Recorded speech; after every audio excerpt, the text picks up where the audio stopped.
hello viewers Kampur আহিলোঁ মানে সেইদিনা কালি আহিছিলোঁ যে থাকি গ'লোঁ এতিয়া দুপৰীয়া ৰন্ধা বঢ়াৰ কাৰণে অকণমান লাগিছোঁ মাছ আনিছিলে মাছ ফ্ৰাই কৰি আছোঁ আৰু গুণগুণ আৰু নন্দিনীটো কমপ্লিট খেলাত একদম বিজি পুৰা বিজি হৈ আছে ঠিকে আছে দেখাই থাকিম কি বনাওঁ অলপ চলপকৈ আপোনালোকৰ মাজত শ্বেয়াৰ কৰিম এয়া মোৰ মাছ ফ্ৰাই কৰা হৈ গ'ল আৰু এইফালে মাছৰ পেটু ভাজিলোঁ আৰু এয়া ঢেকীয়া ঘৰৰে খুব ধুনীয়া মানে ইমান ধুনীয়া ফ্ৰেছ বহুত ভাল লাগে এনেকৈ বনাই আৰু এইফালে পেনত ৰেডি হৈ আছে মই বনাই লওঁ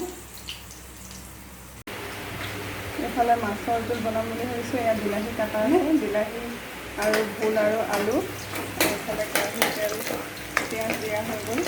এখন মাছৰ জোল হ'ব ভোল আৰু আলু বিলাহী দি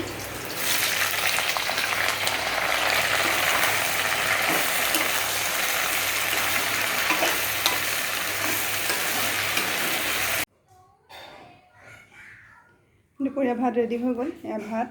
ভোল আৰু বিলাহী মাছৰ জোল টেঙা তাৰপিছতে বন্ধাকবি ভাজি তাৰপিছতে মাছৰ পেটু ভাজি ঢেকীয়া ভাজি আৰু এয়া চালাড ঠিকে আছে তেনেহ'লে আমি এতিয়া খাবলৈ লওঁ আৰু এইফালে আমৰ আচাৰ চেৰখিনি প্ৰায় হৈ গৈছে এতিয়া অকণমান উতলিব দিছোঁ সেইখিনি হ'লেই নমাই দিম তাৰপিছত খাওঁতে পুনৰ লগ পাম গাখীৰ দিলোঁ ভজাৰ পিছত আৰু এইফালে খিচিৰি ৰেডি হৈ গ'ল খিচিৰি সন্ধিয়া খাবলৈ আৰু এয়া চব্জি এইফালে চেৱৈ হৈ আছে আৰু এইফালে বুট অলপ আছিলে এইখিনি বুট ফ্ৰাই হ'ব এয়া বাচ্চা পাৰ্টিক খাব দিছোঁ চেৱৈ